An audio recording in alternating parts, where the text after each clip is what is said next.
Two, three, testing, 1, 2, 3. Take one. Hey, welcome to our first full episode of No Comp, No Cap, the real life of a real estate agent, the things that doesn't necessarily make the news in terms of top headlines, and those that do make the news. We want to dive in a little bit deeper from a different perspective. And of course, we're always going to talk about the actual market as relates to the Memphis metropolitan area. I work a lot with investors. I'm Terrance Hill, a real estate consultant. We've worked with clients around the world, multiple countries, as well as multiple states to purchase properties here in the Memphis metropolitan area, as well as liquidate properties as well. Buy, fix, and flip. Buy, fix, and flip. Also, those that are looking to hold on long term, and some people that are really just ready to kind of be able to park their money somewhere that they're going to know they're going to get some degree of cash flow, some degree of appreciation, and actually have a tangible asset. But all that being said, welcome. I greatly appreciate you all for stopping by and being a part of this process as we get started. So today, we're going to highlight 3 different aspects of the real estate market that have kind of been in the news and some things that's kind of behind the scenes. So starting with number 1, we've seen recently where that a supposedly NAR report came out, said that 70% of licensed real estate professionals have not made a transaction, didn't make a transaction in 2025. Now, I spent an extensive amount of time on NAR and reached out to them, but hadn't heard anything back. I did not see that specific data, but say that's true. Say that's relatively close. Okay, I understand 2025 was not necessarily a good year for a lot of real estate professionals, but let's start from the big top. In every market, specifically even here in the Memphis metropolitan area, there's deals being done every single day. Let me say that again. Every day, in every market, real estate transactions are taking place. So let's start with that. Now, the phrase, the headline of that particular topic, 70% of licensed real estate professionals didn't do any transactions in 2025. That's something to be mindful of, because you do have to take into consideration, number 1, you do have people that are working on real estate teams, and these teams may be doing tons of transactions, but the way that it's categorized, the agreement that the real estate agent and the team leader has is that all the transactions are the quote-unquote team leaders basically projects, and so they're able to get 100% credit in the actual real estate agent. Other than the commission, they get no marketing credit, they give no data credit as well, as relates to being able to get those transactions done. So you can be on a team and effectively on your, one of these platforms show that you have 0 sales, but you may have 10 sales, you may have 20 sales, and so these things happen on a consistent basis. And of course, every team lead structure is different, so of course that's something to kind of take and assess as well. So being able to understand that just because a person is licensed doesn't necessarily mean they're proactively out there trying to make deals work. In a lot of cases, I know quite a few real estate professionals that don't want to retire their license, but because they don't want to go through the hassle of kind of doing with the necessary paperwork in order to be able to bring them back to the market, but they would still just rather pay the fee to keep their license, the annual fees to keep their license, but don't do anything with them. So those are 2 key things that you need to factor in when you look at that particular number. On the other side of the equation, our real estate professionals, whether you actually completed a transaction or not, kudos to you. I understand that this particular industry, and as well as some others, but this one in particular, the real estate industry is front loaded, which means that the real estate professional has to spend an exhaustive amount of time, effort, phone calls, communication, showings, and the like, open houses, and there's no guarantee we're going to get compensated on the back end. So I completely understand where a person may need to go get a 40-hour-a-week job in order to be able to maintain and sustain their family and their lifestyle. But also, I truly understand deeply that this is, you eat what you kill. And in some cases, some of the stuff may seem to be dead, and the deal falls from up under you in a whole nother different way. So as a real estate professional, it's critical to understand that, you need to position yourself as an authority, building your brand, but also knowing that just because you're showing up every day doesn't necessarily translate over into an actual completed closing. I remember when I first started, I would show up to the office every single day, weekday specifically, and basically took me roughly about roughly about 3.5 months before I got my first transaction. And this me showing up every single day.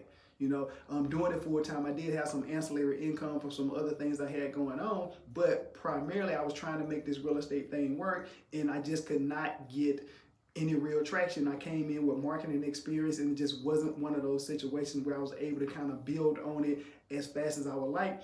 On the contrary, I worked with mentees in the past that came in, within the first 30 days, they got their first deal. Sometimes they come in with a deal already lined up in play that their first transaction is probably done within less than 30 days. And so there's a full scope and gamut and an assortment of ways in order to be able to go from where you are to where it is that you want to be, but also being able to kind of look at these headlines. 7% of real estate professionals didn't make any transactions in 2025. You want to be able to dive deeper into that information to truly understand how things work. Now, back to the current market. Now, 2025, I know, wasn't the best year for a lot of people. I didn't necessarily hit the numbers the way that I wanted to hit them myself, but I do know a personal friend, a colleague of mine who's like a sister, and she crushed it. I think she had, me and her had a conversation, and she had one of the best years of her life. So I think as a real estate professional, a real estate investor, a real estate wholesaler, or anybody that's looking to get into business, don't necessarily get bogged down by the top end headlines. And that's one of the reasons that we started this particular platform, is because I wanted to be able to give a different angle, a different assessment, a different viewpoint, a different vantage point and perspective, that as a real estate professional, there's more than one way to look at any degree of data. And so if you're getting started in 2026, I just did an open house this past Sunday, and we had more people come out to this open house on this past Sunday than I had probably in one single house, probably within the last 3 to 4 years, because it just hadn't been as consistent. So I believe, based on the buyer sentiment, and I really do like doing open houses specifically because I'm able to get insight directly from people that are proactively in the market, not some statistic, not some story that's on the news that's talking about doom and gloom or whatever the case may be, but real-time data that you're able to assess, speak to your clients about, and of course try the best you can to get the home sold. But very few homes that are actually listed and get sold during the actual open house. But of course, it does allow us for a professional like myself to stay in tune with the current marketplace as it currently stands today. So it's critically important to be able to make that work. And so yes, the market does ebb and flow. And of course, as one of my mentors have always told me, and it's kind of stuck with me long term, is that just because you start, the market is the market, which really means is that the way that you start your day, your philosophy, your mindset is going to dictate how you move and navigate through the course of the day. In addition to being able to understand that this is a real thing, that's something that's going to take shape for a lot of people, being able to stay in control of your thought process as much as possible in a positive way. Because the market is going to do what it's going to do. You have to put blinders on, and of course, number one, don't bury your head in the sand for sure. But number two, being able to say, okay, listen, this is what the market is giving me. How do I pivot? How do I adjust? How do I do what's necessary in order to be able to scale and do the things I need to do in terms of being able to move things forward for me and my team, my family, and of course the quality of life that I want to live as a true professional. So I think being mindful of that is something that's critically important. So I think for the headline of, 7% of real estate professionals did not have any transaction in 2025, I can see how a large number of real estate professionals didn't have any transactions, but that doesn't mean that the real estate professionals did not put in any work. So I want to say to those professionals who did not have the year that they want to have in 2025, whether it be 0 transactions or 100 transactions,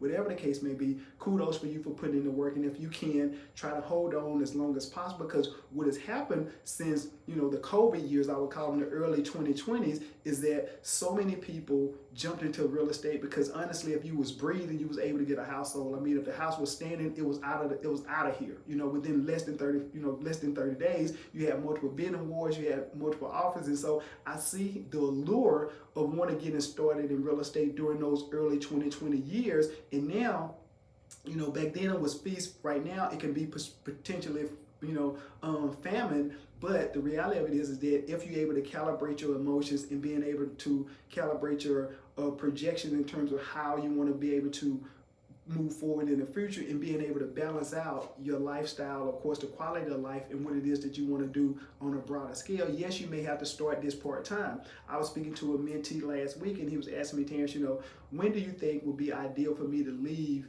my job and jump into real estate full-fledged. I'm like, listen, that's not for me to decide. That's going to be a determination that you're going to be able to come up with at your own time, at your own leisure, that affords you the opportunity to be able to, like, you know what, this opportunity is greater than what I'm getting compensated for, and I got enough, sustained financial footing in order to be able to make that necessarily transition. Because what you don't want to do is that you want to stop everything that you're doing, jump into this field with time, and it may take, like me, month, 2 months, 3 months before you get into real traction, and just the quality of life that you're currently living cannot be sustained if you don't have that consistent income. So to wrap this particular segment up, I think it's extremely critical for all real estate professionals to take a real look in the mirror and say, you know what other ancillary services can I offer? What else can I do in order to be able to facilitate things that I want to do in the future as relates to real estate? My degree of love for real estate still doesn't negate the fact I got, real bills, real obligations to myself and my family and the quality of life that I want to live in order to be able to make that work. So I think being mindful of that is critically important. So I don't really give a whole lot of energy to negative headlines, but I think it is something to be mindful of, but don't bury your head in the sand, for sure. I think that's extremely important on all levels. Another recent top line thing that we've seen that we want to kind of dive a little bit deeper into as well is that the amount of buyers in 2025 that walked away from deals was extremely high compared to, I think it goes back goes back a few years that was even remotely close. I think on average about 16.9% across the country, and Atlanta being one of the areas where about 22% from all the major areas that was highlighted specifically in this Redfin insight analysis. It showed that basically a lot of people in the Atlanta metro area basically walked away from deals. Now, walking away from deals happens all the time, and it will continue to happen because the way that you start is not necessarily the same way you feel by the time you get through with the process. The more contingencies that you add to a transaction, the more it potentially slows down or put hurdles in the way of being able to get to the actual closing table. So for example, it's 3 things that typically make a deal fall apart, a transaction fall apart. So essentially, as a buyer, you go out, take a look at some homes, you write a contract. In the contract, you're going to say if you're using financing, from a bank or a hard money lender or any degree of financing, you're going to actually have a financing contingency, because if you're relying on a third party in order to give you the money, if the money doesn't show up, then you can't buy the house. So there's a contingency that has to stay in place all the way through to the closing table. And that's one of the reasons that home sellers would prefer, in most cases, cash buyers over a finance buyer, because the cash buyer is saying that I got the cash already, I don't need this particular contingency. Now, oftentimes, I would say 9 times out of 10, I've seen it very few times where you didn't have to have an appraisal. So if you're going to get financing, then the appraisal aspect is something else that you're going to need, that's going to be in place, is going to be a requirement for you to put on the contract when you're trying to purchase a house. So now you got a financing contingency. Then because you're using financing, the lender is saying, listen, I'm going to loan you this money, but the value of this property, we need to get that assessed. And that value must come in at the amount that you're going to pay for the home or greater than that amount. Now, the way that, after the housing crisis, the way that the appraisals process started to work is different than it was prior to the housing crisis. And so those appraisers typically is going to come in conservative around their price point if they don't necessarily go under. So that's a topic for another day in terms of dealing with appraisals specifically and how their process actually works. But for the sake of being able to see what contingencies that can potentially cause a deal to fall apart, which is the topic that we're discussing now, it allows for you to be able to stand firm and say, you know what, we're making an offer of $200,000, for example, and we're going to use financing. Of course, we're going to put down earnest money. And if the financing falls apart, we can't purchase the home. And the lender is saying, if the appraisal doesn't come in, I can't loan you the money. So those are 2 contingencies there. Now, I think one of the most critical contingencies, and I think probably based on my experience, the one that seems to make deals fall apart the most, is the inspection contingency. The inspection contingency has a wide reaching and wide range of ways to kind of look at a particular property. And what I mean by that, some homes have pools, some homes have sauna, some homes have different things, different features. And so when you're doing a home inspection, a licensed home inspector is going to come through as a general inspector. Their role is to highlight any potential issues as relates to the home that may cause concern for the actual home buyer. Now, this particular person may or may not specialize in any facet of the home: structural, roofing, HVAC systems, plumbing, electrical. They may not specialize in any one of those things, but they're going to come through. If the light switch doesn't come, if the light, you flip the light switch, the light doesn't come on, this is going to be noted. That needs to be looked at by a licensed, typically a licensed electrician. Now, it could be just a bug, but they're not there to determine what the issue is. They're there to determine there is an issue. Just to be clear. The appraisal's job is just to highlight any potential issues as it relates to the home buying process. Now, once you get the home inspection back, for most people, because of course most people only buy homes, I think statistically every 7 to 8 years compared to years ago, people was buying more frequently. So they don't really see a home inspection report. So once they see it, and it may be a lot of miscellaneous things on there, but they just so overwhelmed because, number one, the way that the language is written by the home inspector, I think, can be a concerning, but also too, just the sheer volume of things that the home inspection actually highlights can cause people to be like, dang, you know what, I'm spending all this money, my mortgage is going to be X, Y, and Z, you know, I don't really know if I want to go into making this particular purchase. And so for example, if something comes up as it deals with the electrical, then you got to go and bring in, potentially spend money, and oftentimes it's free, to bring in an electrician, bring in a roofer, bring in, you know, a structural engineer, bring in other specific key professionals in these arenas that cause concern based on a home inspection report. So the home inspection report item typically is the issue that caused a lot of home sales to be derailed. But also, you also oftentimes have where a buyer will wake up and just have buyer's remorse. It's like, you know what, like, I don't really know if this is what I want to do, you know. And of course, given that purchasing a home is one of the single biggest investment most people are going to ever make, being able to understand that purchasing a home and being able to commit to that financially is something that a lot of people kind of get scared at the last minute and begin to, you know, and want to walk away. Now, of course, most contracts have a clause in there that particularly says that the buyer is going to put up earnest money. Money is kind of like a deposit. They're going to put up a deposit to pay down on the home. That money, if in fact the buyer walks away and it's not a lender issue, is not an issue dealing with the home inspection, you're out of the due diligence period in terms of the home inspection time period, and the buyer just wakes up one morning and chooses to walk away, now that particular buyer could in fact lose the earnest money, but that's not all they can possibly lose.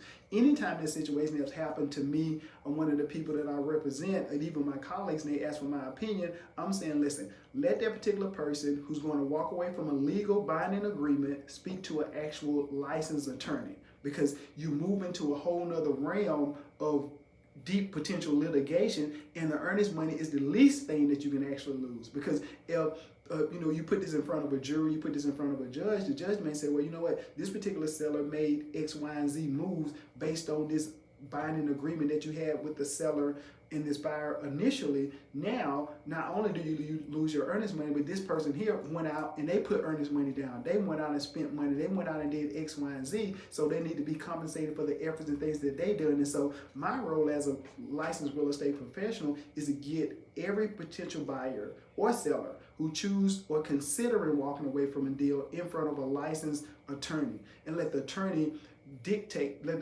explain to them in detail exactly what it is they're up against as it relates to being able to purchase a home and how that's going to flow if in fact they choose to walk away from the deal. And so I think that's something that's critically important and we need to be fully understood. And so and of course, rates change. In some cases, you start down a road in terms of one degree of expectations in terms of what the mortgage is going to be, what the deposit needs to be, and the more and more time pass, the more detailed information you get back from the lender, because the lender is initially basing things on oftentimes of an assessment in terms of, like, once you produce the documents, we're able to get your numbers around X, Y, and Z, and also too, on a day-to-day basis, the actual interest rates fluctuate, and of course, we know interest rates now are far higher than they've been in any time in the near future. I mean, in the near past, and so it puts a buyer in a position where they're paying more money for a smaller house. I mean, this is just the reality of the situation, but the buyer does have a right to walk away, but they also have a responsibility to fully understand exactly what's necessary in order to be able to build on and kind of go from where they are to where they want to be. That's whether under contract and out of contract, and just thinking like, I'll lose that $2,000 is not a big deal. But I caution you to think that's the only potential repercussion that the seller has, because once you sign a legal binding agreement, the seller does have a right to litigate, and those litigations can be lengthy and also expensive, and potentially derail the buyer from buying anytime even in the distant future. And so that's something to be mindful of as a real estate professional as you speak to your clients, but also too for the general public, buyers specifically, and also sellers, that when you walk away from a deal, it's not just an emotional decision. It's not just cut and dry by saying like, I don't want to keep their earnest money on the selling side, and the buyer saying, I don't care about giving up the earnest money on the buy side. But you have far more to lose than just the earnest money. So I'm always one to immediately get that particular client in front of a licensed attorney in order to be able to explain to them the potential ramifications based on what it is they're looking to do and how they're looking to kind of maneuver and go forward from there. Yeah. So just being able to be mindful is critically important.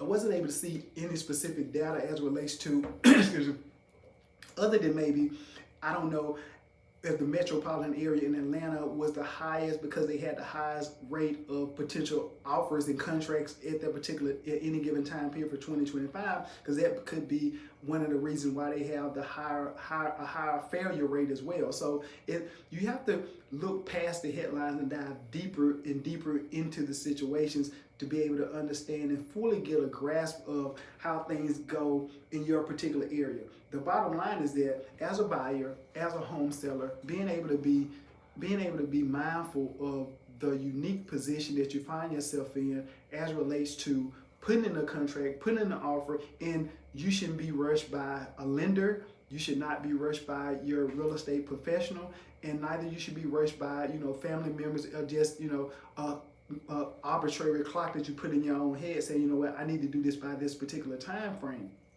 I think every home buyer should go into the process of home buying as a marathon as opposed to a sprint, because it's easy for us to look at HGTV, for example, and to be able to look at like, okay, cool, they went and looked at 3 houses, everything is good to go. They're going to find themselves in a position where, basically, they went and done. They look at 3, 4 houses, boom, they bought a house, and they show the after effects that the home, the home is occupied by the family. They turn in the house into a home, and all those things look great. But the reality of it is, on the ground, is that it just doesn't happen that way. The reality is that oftentimes you have to look for an extended period of time. During the open house on this past Sunday I was speaking, I'm always curious to know, are you just getting started, or have you started in the past, and are you right back looking? I would say at least 50% of the people that come through most of my open houses is that they have either sold a home in the past, decided to rent, waited on the fence to see exactly what the market was going to do. Because of course I completely understand, if I was proactively in the market to purchase a home to live in, I probably would move with some degree of trepidation, saying, you know what, man, if I can wait it out a little bit longer, prices may go down. But the reality of it is that home prices are consistently going up. So much so, the next segment that we're going to parlay into is that 16.9% of appreciation on average happened in the Memphis metropolitan area in 2025. Let me say that again. On average, across the country, looking at the NAR data, that home values went up about 6 to 7% across the board nationally. But specifically here in the Memphis metropolitan area, home values grew roughly about just under 17%, anywhere between 8 to 17%, given any prospective area in the metropolitan for 2025. So sitting around waiting on home prices to drop, I just don't see it being in the cards. Yes, you can say that I'm biased because I'm in the real estate industry, but just statistically, we just take this 2026, we just take the last 5 years and see what home prices went from 2020 to now. Of course, we know 2020 to 2023, typically the pandemic years, was a huge amount of appreciation. In some cases, 50, 60, 70% in a lot of areas across the country and a lot of areas here locally. I was speaking to a colleague a couple of weeks ago, and she was talking about her client is selling the house. The client bought the house about 3.5 years ago. 3.5 years ago. And the home seller is selling the home, and they're probably going to walk away with roughly about just under $100,000 in profit from the home, and they only own the home roughly about 3.5 years. And so that was an anomaly based on the way that the cyclical cycle of sales and appreciation have happened over the last 30 years. But the reality of it is that we cannot discount that, extract that out of the actual data, because it's a part of how we get to the current sales prices that we are right now, home values that we have right now. Now, there'll also been news about a high percentage of homes are not selling at the list price. Of course, that's typically, I can see that being the case relatively easy, because I work a lot with sellers, and home sellers always believe, myself included, that my home is worth more than what it actually is. And so going to the market at a high price may not be the necessarily best marketing idea, but most home sellers feel as if, I can always adjust the price down. So looking at the data that shows that homes that sold wasn't necessarily selling at the highest price, wasn't necessarily selling at the list price, doesn't really mean a whole lot, because the reality of it is that if we still got a just under 17% overall appreciation in the metropolitan area, then that's something to really be mindful and critical of, and just kind of taking a look at saying, you know what, it really doesn't matter kind of where you listed at. What ultimately matters is where the home actually sells at. And if that sales price is above the average sale price, then of course you do get that degree of appreciation and a higher degree of value based on the appreciation. So staying on the sideline for an extended period of time, in my opinion, unless you have to, it doesn't really bode well for being able to get the best deal, being able to put yourself in the best position on the appreciation side, because home values are still going up, which means that you're going to eventually pay more for a smaller home. And of course, the interest rates are going to do what they're going to do. Henceforth, the market is the market. So as a real estate professional, for those that are looking to get started with real estate, in real estate investment, real estate home buying, I don't think sitting on the sideline is the ideal strategy for most people. But again, I think at the end of the day, all home buyers, even home sellers and prospective investors, understanding what brought you into the industry in order to be able to make a purchase, make a sale, make an investment is something that's unique and special to you. And I think when it's your time to buy a home, that's when you should buy. Not when I say, oh, now's the best time. No, you should never wait. No. You wait as long as you want to wait. But also waiting, please understand that waiting is not a panacea, is not a cure for being able to get the best deal. In most cases, statistically speaking, and again, all I'm doing is just highlighting the data from 2025 as it relates to the Memphis metropolitan area, and on a broad range across the United States, home values have also risen as well. And I speak to clients in other countries, and they're saying the same thing, that home values are pretty stable or even increasing in some of those areas. Now, I don't think across America we're going to see anything that we've seen like the early 2000s in terms of, high double digits, appreciation across the board within a small amount of time. This doesn't include those appreciation areas as relates to California, Miami, New York. Those areas are totally different. When I speak about specifically appreciation, I'm talking about, B-tier areas like the Memphis metropolitan area, where, you have, the average selling price being about 270,000, give or take, and be able to find yourself where you're going to be able to have that house appreciate for $500,000 within the next 5 years. That's typically not on the scale of what to expect. But again, nobody ever expected COVID to happen either, in the early 2020s and cause the built up demand and supply and the things that happened back then. But on average,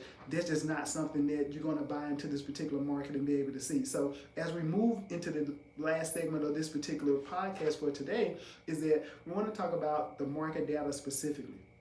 So there are quite a few areas that outperform others in the Memphis metropolitan area. And given that you have I was speaking to the people at a couple at the open house this past Sunday, and we were talking specifically about how, Midtown compares to suburban living, in Cordova, where the homes that I was at. And they're relocating out of a different city, and I was just telling them, like, basically, if you want ease of walkability, then you want to be in a more concentrated area, closer to the inner city, and you want to do the Midtown area. I love Cooper Young, I love Crosstown, and so there's a lot of areas in Midtown that afford you the opportunity to be in a high quality neighborhood, and also be able to have a walkability that you want, but you don't necessarily get the same suburban type feel that you would get further out in the suburbs or the other municipalities in the broader metropolitan area. And so you want to be mindful of kind of what it is that you're looking for specifically. Are you raising a family? Are you empty nesters? Are you moving up? Are you moving down? Are you single? Are you married? And so how frequently do you go out? Do you really like good quality? Do you want to be able to have lower traffic? You want to be able to have ease of flow in terms of the ins and outs of stores? Or do you want to be inundated with a lot of people being around all the time and a high level of traffic in people as well as activities in automobiles? And so it's just a matter of reference, a matter of personal preference, rather, where it is that you ultimately want to be. But I think being able to fully understand how the market is trending as it relates to home values. I also seen where also too, statistically, I've watched and tracked activity in the Memphis metropolitan area for an extended period of time, and downtown and midtown typically always have a degree of high volume of transaction, because you do have so many more people. You got condos, of course, as well, so you have more people in a smaller area, so it does afford more activity even on the sale and acquisition side, as it does on the rental side as well. So just kind of being mindful of that is something to be in tune with. And so you do have a lot of top tier areas that outperform some others. Last year you didn't have as many new construction projects as the previous years, but new construction is always a thing. The challenge with new construction is that you either buying in an all new construction area, and you don't really necessarily know what your neighbors are going to look like, what the neighborhood interior is going to look like over time. But you do oftentimes have the luxury, from one perspective, of a HOA to kind of be able to keep things corralled and keep things within a certain standard as relates to most neighborhoods. And so just being able to be mindful of that is critically important as well. But as a buyer, get into the marketplace with the average sale price, ranging anywhere from $227,000 up to, in some areas, higher, closer to the $300,000 range. I think just being able to understand your budget and being able to understand what the market is offering as well. There are quite a few neighborhoods that have a lot of homes on the market for sale, and a lot of those homes are sitting. And then you have adjacent neighborhoods that may have very few homes for sale, and those homes are flying off the shelf. So being active in the market, as I am on a daily basis, I'm working with buyers right now where we're